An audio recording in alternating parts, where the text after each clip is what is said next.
Good morning, everyone. This is Katie Sanito, Chairman of the Board for Munster Chamber of Commerce, and welcome to our October Munster Chamber of Commerce WJOB show. Today is Wednesday, October 15th, and I have a terrific guest with me today. To my right, I have Phil Talon from the South Shore Convention and Visitors Authority. That is always a mouthful. It really is. I try to make sure I don't mumble that, and certainly don't want to have had a cocktail or two when I'm trying to say that. Trust me, I know the feeling. Yes, yeah. SSCVA, yes, right? That's okay, it. For short. So Phil and I have a great conversation planned. I'm very excited to dive in. But first, I always like to give a quick update on what's been happening at Munster Chamber since our last show. Actually, I wasn't here in September show. I was taking care of a client. So Damian Rico from Hospice of the Calumet area filled in for me, and we had Habitat for Humanity on as our guest. But since then, we had a great meeting in August. Phil was actually our guest speaker at our event, and that's where I first got to meet Phil and hear all about what's happening over at SSCVA, and really wanted to talk more with Phil. So that's why he's here, and I'm appreciative of your time and coming and hanging out with me for the next 25 minutes or so. Absolutely. And we had a great conversation about tourism and hospitality and what that means for our region and what's to come. And then we had a great that sort of segued into September. We were over at the Hard Rock Casino of Northern Indiana. They hosted us in the Council Oaks dining room, which was beautiful and lovely. And I think we had near record attendance at that meeting. No surprise. And we heard from Matt Schufert giving us some updates on the convention center that's coming and what to expect there and what that's going to look like, and just really kind of getting everyone excited for that opportunity. And I feel like that's just kind of a great sign for our towns and communities and businesses to like really gear up and rally up for the influx of tourism that's going to be injected into Northwest Indiana. Oh yeah, the convention center is going to have a huge impact. Yes, so we're jobs and across the board. I mean, I think the report, I probably talked about this in your event, is I think they said it by year 10 it would have a $74 million annual positive impact. That's insane. It's a lot of money. It's a lot of money. That's infused into our economy. Which is so exciting to think about that potential. And again, I know I asked the question to be like, okay, what should our communities be doing? What should our towns be bracing for? Like if you're thinking about building something, build it, or is each community going to do to attract those tourists to come and hang out in your town for a while? Yeah, and some of those conversations are happening. Good. They're specifically, there's several developers that I've talked to, so that those conversations are happening. And I will tell you that from a SSCVA standpoint, because our group, we're the marketing organization for Lake County. We are already having pre-meetings at our organization, and we're going to start reaching out to the city of Gary and Hard Rock as the operator of the convention center to start planning, because conventions are booking 2, 3, 4, 5 years out. Yes. So we've got to start, even though it won't be up and running maybe until, if we're guessing, maybe 2028, I think is what Matt Schufert said. Yes, he did.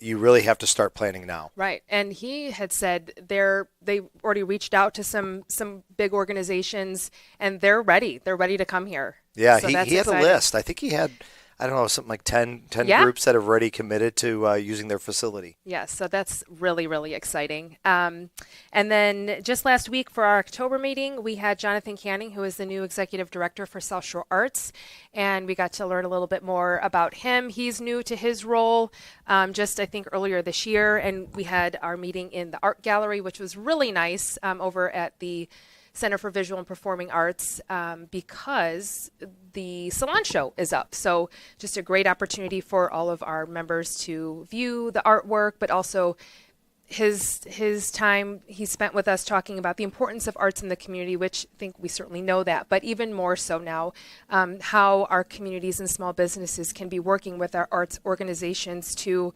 really improve the quality of place that we live and support the arts, make sure they stay there, especially, any funding cuts with schools. If art programs get cut, we need a place for that to continue. And they've got an exciting new fundraising opportunity or fundraiser happening in November called Artscape, which is that opportunity for small businesses and any business to partner and express their creativity of their brand in creating a centerpiece for the dinner table that everyone will be sitting around and voting on later on in that evening. So I know Jonathan's doing some fun creative things, and that's really exciting to be a part of, and it was really nice to hear from him. So I want to dig in and talk with Phil again, President and CEO of the SSCVA. Let's see, last time I saw you, it was 14 months. So what are you, 16 months now? 16 months in, yeah. All so right. It's still, Still fresh. Yeah, it's still early. Yeah. So for anyone that doesn't know you, Yes. let's just give them a quick who you are, what you do, what you're loving about your role. Sure. And thank you for having me on. I always welcome. love talking about what the initiatives and things that we're working on as an organization. And I'll be very short with this because Yes. otherwise it'll take up the show if I tend to talk a lot. So I grew up in the region my whole life. My dad worked at Inland Steel for 44 years. I like to bring that up because there's so many steel industry families in this area because, so many of us had family members that work there. But I went to Bishop Knoll High School. I graduated from Purdue Calumet at the time, now Purdue Northwest. I was in banking for about 10 years and, kind of jumped around from different branches and different positions, and then eventually ended up working for the city of Hammond, started in economic development, and I was there with the city for 16 years. The last 6, I was the chief of staff for Mayor McDermott, and when this position opened up with the SSCVA, it was the first job I applied for in 25 years. Wow. So it was I'm not a job jumper at all, but I really love the idea of having the opportunity to be in this role because I thought it would be such just an interesting position, and it has such a significant impact on the region if it's done right. So I'm very excited about that. But so it's been 16 months, and we hit the ground running. I have a great team, so there's. We have years of experience in the tourism industry in our building, so it made it a lot easier, the transition. And here I am. That's great. Mm-hmm. So what has been the most exciting for you as you came into this role? Well, so when I was with the city, the reason I knew I was interested in this role is because I was always gravitating towards the events that we were doing in Hammond and focused on some of our bigger attractions like the Sportsplex, which obviously is now the biggest facility in the Midwest as far as volleyball courts and basketball courts, which is very exciting for the city of Hammond and Lake County. So I knew that the fun part for me was going to be the creative aspect of this, coming in and looking at new events and new opportunities and maybe shaking things up a little bit, thinking outside the box.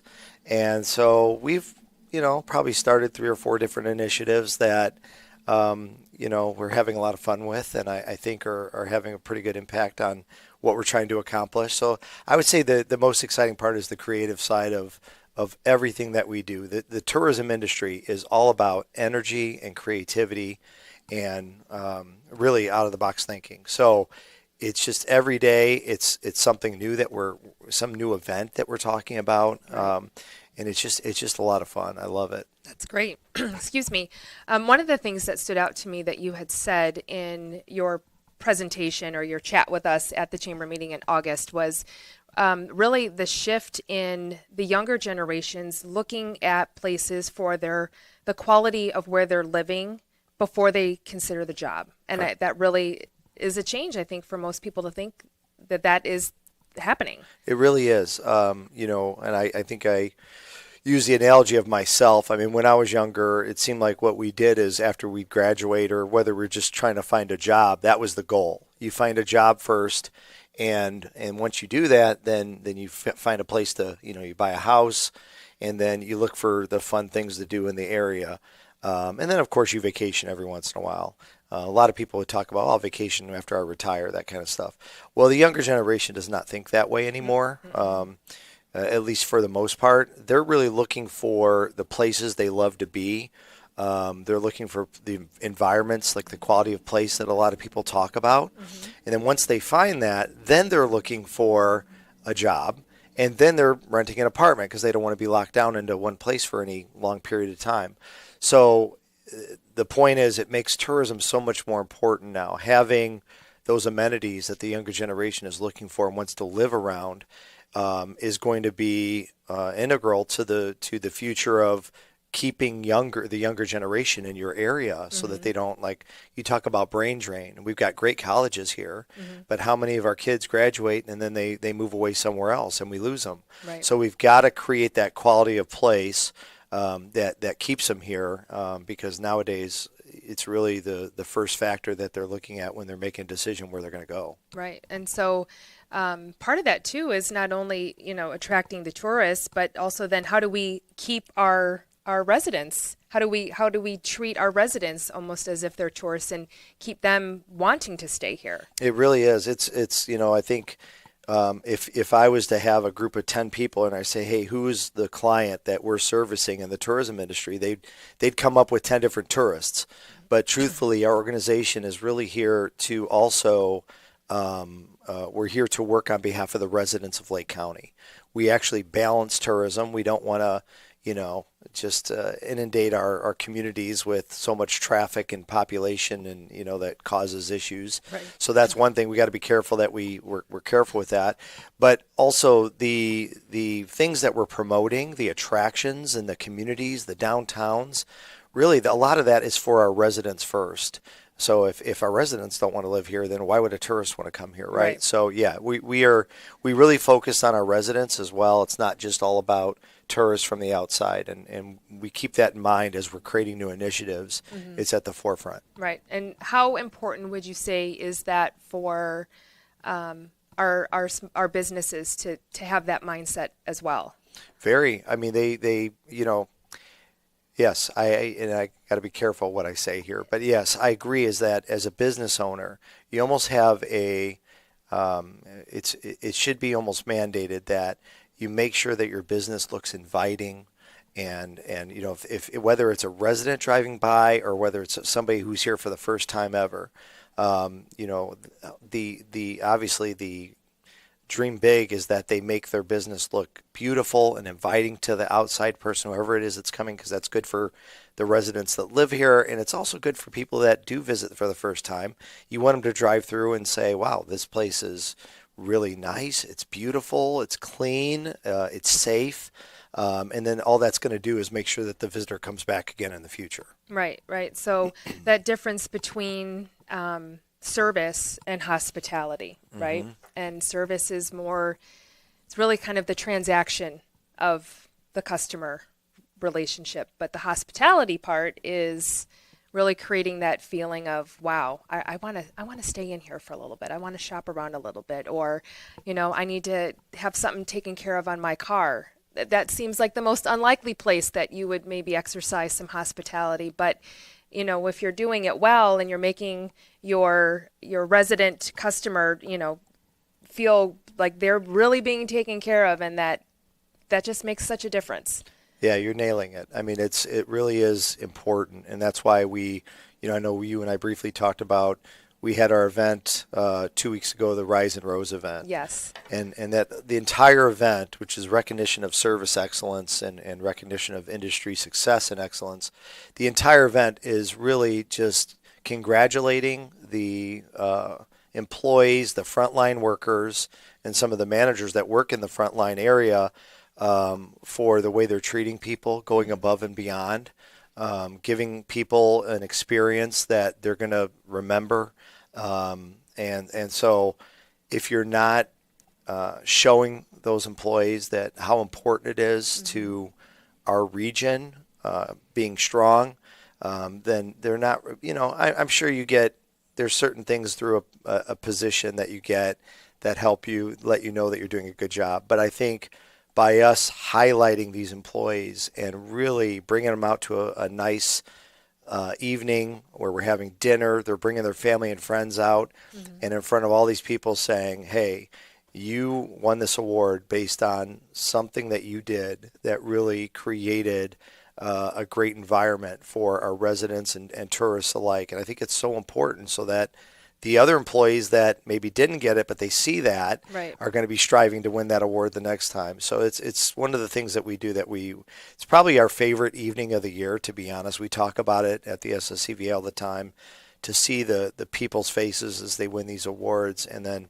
their families and friends are there too. It's really it's a great night. It's a great event. That's really great. How long have those awards been around? I've heard of them. I've never attended or see what happens there, but I know it's a really great experience. Well, I would say it's probably been, I don't know the exact year that it started, but it's probably been about 7 or 8 years. And I say that because I remember when we were reading off the awards, we talked about the numbers. And so the Rose Award, the recognition of service excellence, I think we said there's been about 130 of them now. Wow. And we did 12 at this particular event. So yeah, I think it's been going for about 7, 8 years now. That's and I really hope I'm not great. off with that. I'll Okay. check that later. Yeah, just to be check safe. later. We won't hold you to it. Maybe I should have checked it before That's I came. okay. Well, as I was peppering you with emails, I'm like, oh yeah, I want to try and get this in. And you were so great as to be like, I'll be ready. We'll talk about anything. Yeah. But are those awards, is that, are folks nominated? How does that work? Yeah, so if you own a business, you actually submit your employee for the award. Okay. And then we have an outside external group that reviews all the applications. We'll let the nominees know. We actually have a fun little event of that. We'll show up at their work. Oh, we'll have a nice. little something for them, depending on the year. It's different every year. And say, hey, you were nominated. Congratulations. We make a big deal about it. We video it. And then we have this external group, has nothing to do with our organization. We love to tell everybody that. Right. We don't choose who wins or right. loses, which is It's important. not rigged. We're not playing favorites. Yeah, right? because what if there's a business out there that's paying us to market them, so that would make sense. We give their employee the award, right? But no, we don't do that. We have an outside group, and so I think it makes it even that much more exciting for the person to know that this was truly based on the actions that you took, Right. and not based on any relationship anybody has with anybody. So That's great. I mean, what a great example to the rest of the team there to challenge themselves to do a little bit more, do a little bit better. And I think in general, people want to feel taken care of and valued, and really, looking for an experience to really just, it's so much more than just walking in somewhere. And our world is so transactional. We can buy anything at the tap of our phones anymore. So when you have a business that people come into, it's so important to really acknowledge them, treat them well, make them feel appreciated that they've come into your store, so that they will keep coming back, or your business, or whatever it may be. yeah, and you'll appreciate this, Katie. So, when I was with the city, we had a public works department, and specifically, you think about COVID and what some of the employees did through that period, which was such a strange time where nobody knew exactly what was happening. But public works in particular, they had to keep working through COVID, even though there was a lot of uncertainty out there. But at the Rose Awards, in the last one we had, which was at Horseshoe Casino here a couple weeks ago, and there's one of our public service employees that I worked with in the city of Hammond. His name was Jason, and somebody had nominated him. And it's like, we in the city, as much as we told our public works, hey, we love what you guys are doing and everything, we never had that opportunity to reward them like that. Right. So this event even gives communities, cities and towns, an opportunity to highlight some of their public works employees that That's are so out there on great. the front line doing what they're doing. So That's it incredible. really is a great opportunity and a good event, and it's done for the right reasons. That's so great. So tell us, if you can, anything, or what do you see as some of Northwest Indiana's jewels, and why folks should want to not only visit here, but consider living here? Well, so our tourism industry is diversified, which is good, because we want to make sure that if one sector's slowing down a little bit, you've got other sectors that'll pick it up. specifically in Northwest Indiana, our sports tourism is really just taken off, and it has to do primarily with several factors, but I would say location and some of the facilities that our communities have built. So, right down the street here where we're broadcasting right now, like I said, we have one of the largest basketball, volleyball facilities in the Midwest. Wow. I believe after the expansion is completed, because if you drive over there, it's under construction right now. I think they're going to have, I believe it's 10 basketball courts and 20 volleyball courts. Wow. Under one roof. And you just don't get that anywhere. So specifically in this area, sports is something that has really done well for us, and it will continue for a long time because there's not, especially now with inflation and the cost of everything has gone up, you'll probably see a slowdown in some facilities being built, like maybe they were 10 years ago or so. But sports tourism has really done well.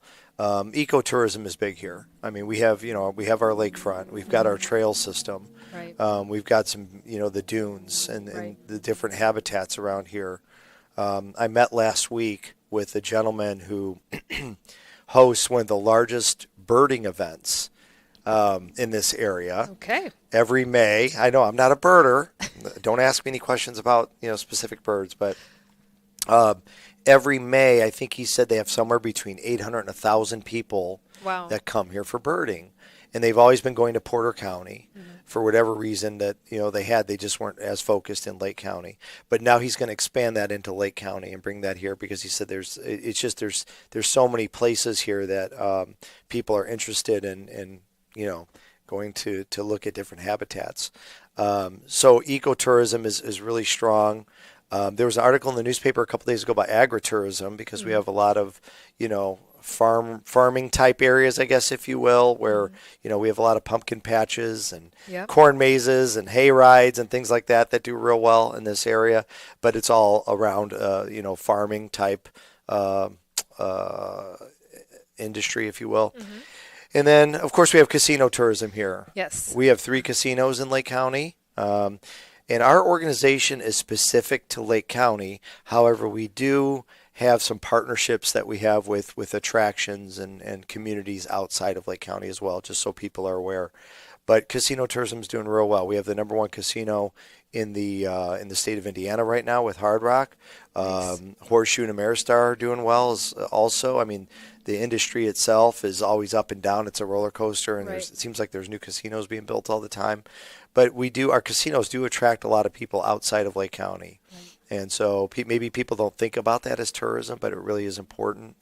So those are some of the top sectors that we have. And then, part of the answer to your question too is we have so many amazing downtowns Yes. in the We do. different cities and towns that we have. And they attract people. So there's historic buildings that people want to come see. There's just that downtown vibe and feel that you like to be around. So there's a lot of people that come to visit for that reason as well. Well, that's really exciting. Now, I know one thing that you had mentioned at the August meeting that you had just done, you talked about it towards the end, but was the Savannah Bananas. Oh, yes. Because they were literally, I think, there in Chicago at the tail end of the week of our meeting back in August. And the video that you guys created to try and woo the Savannah Bananas to come here. And I don't know if have you heard anything about that? Did you get to meet with them when they were here? We did actually. That's believe it or not. great. The video actually got us a quick meeting with them. Nice. Which is hard to do. I bet. But it really ties into like the out of the box thinking kind of stuff. If you know the history of the Savannah Bananas, the owner of it started just as a regular baseball team. And then he started listening to people that said, hey, you should try this. And he finally said, you know what? This is the fan telling me what they want. Right. So I'm going to try it. And look what now it's turned into, one of the top attractions across the country. I think they're adding 4 more teams. There's going to be 6 teams altogether. Oh, wow. And they're also going to be going on an international tour here shortly. So anyhow, long story short, one of our team, Jimmy Nelson, he's our director of sports, he said, why don't we create a video to try and attract them to come to the largest stadium that we have, which is the Gary Railcat Stadium. And so we did that, and we knew that the owner has responded to these types of proposals in the past. And so it did get us a meeting. Nice. We're still waiting to hear whether or not we will get a game. The Savannah Bananas themselves won't play in a facility that I believe has less than 20,000 seats. Okay. So we may not get them specifically, but if we get one of those 6 teams or 2 of those 6 teams to play at the Real Cats, it'll be a huge win for us. Oh my gosh. And would be a big draw. So we're waiting to hear what the official response will be, but our fingers are crossed. But that's really exciting, and I think just a testament to the fresh energy that you're bringing into the role and to the team. And we were chatting a little bit. Hopefully it's okay I bring it up, but holiday season is upon us, and I used to rent the kitchen at the Welcome Center for many, many years to produce my biscotti that was sold around in some of the local shops. So I spent many a days baking in the kitchen, watching the Christmas Story exhibit go up. And so I know you're thinking about that's a staple in the community. I was like making sure that was still happening and challenging the team to think about how can we do some of the things a little bit differently, just to excite things a bit and maybe not have kids throwing up in garbage cans after mashed potato contests. That's exactly right. Yeah, we're at for those I would assume most people know, but we're at the Indiana Welcome Center right off of Kennedy Avenue, just south of 8094, and I'm sure everybody's aware of it. And traditionally, we at the holiday season we really focus on A Christmas Story, which is a movie that was created by Gene Shepard, who grew up here in Hammond. It was all based on Hammond. Everybody knows that, and it's something that we celebrate. It was one of the biggest Christmas movies, probably of all time. I haven't looked at the ratings, or rankings, but we've been doing that for years and years, and we love it. In fact, we have a monument in front of our building of Flick's tongue on the pole. Tongue stuck to the pole. And I will tell you that many people come and take pictures with that pole. I bet they do. In an environment now where, and again, we talk about the younger generation a lot, where things like TikTok and Instagram have become so popular of getting pictures in certain places, and it goes viral, and then everybody else, I got to go there and do it as well. So that little statue, if you will, it does well for drawing tourists in. But the point of the story is that we have the Christmas Story event every year. In fact, we just started the construction to put all the stuff back up. It started yesterday, and they're moving really fast this year. I pushed the team to say, hey, how can we shake it up a little bit? How can we have the Christmas Story environment, but maybe let's change the events up and do something different for families and give them something new to come in and experience. And, we were doing the mashed potato eating contest every year, and I got my first. I had never seen it before. And, while I was there, one of the kids, after she was eating the mashed potatoes, ends up throwing up in a garbage can. And I said, oh, my gosh. I go, did you see that? And they're like, why are you surprised? That happens every year. Oh, my goodness. And I go, well, then this is the last year we're doing the mashed potato eating contest. And I'll probably get some grief over that from people who look forward to that, I guess, seeing it. But, we're going to do something a little bit more creative and fun and less puking. Great. Yes. I'm sure that will improve the experience for many. I hope so. I hope so, too. Well, I haven't gotten the flash yet from the booth that we need to wrap up, so I'm not sure how long we have to keep going. I'm sure we could keep chatting all day, right?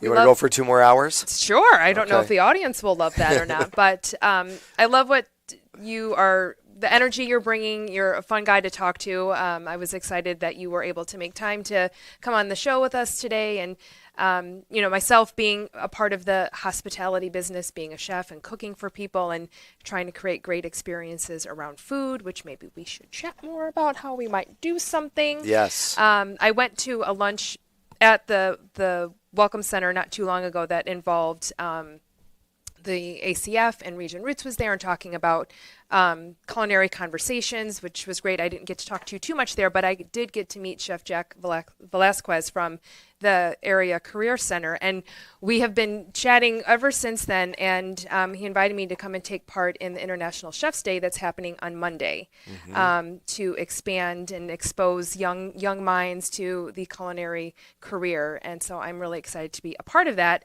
But in general, just bringing people together through food, I think, is just the most basic, and we all need to eat, and coming together over a meal, I think really creates great conversation and creates a sense of being and getting to know others that you may not have otherwise maybe had a conversation with. But when you're sharing food and sharing a meal, it really opens the door to great conversation It's and one connection. of the, yeah, if I agree. If you look at any rankings that say why do people travel to certain places, culinary is always in. And by the way, there's so many different rankings out there that Right.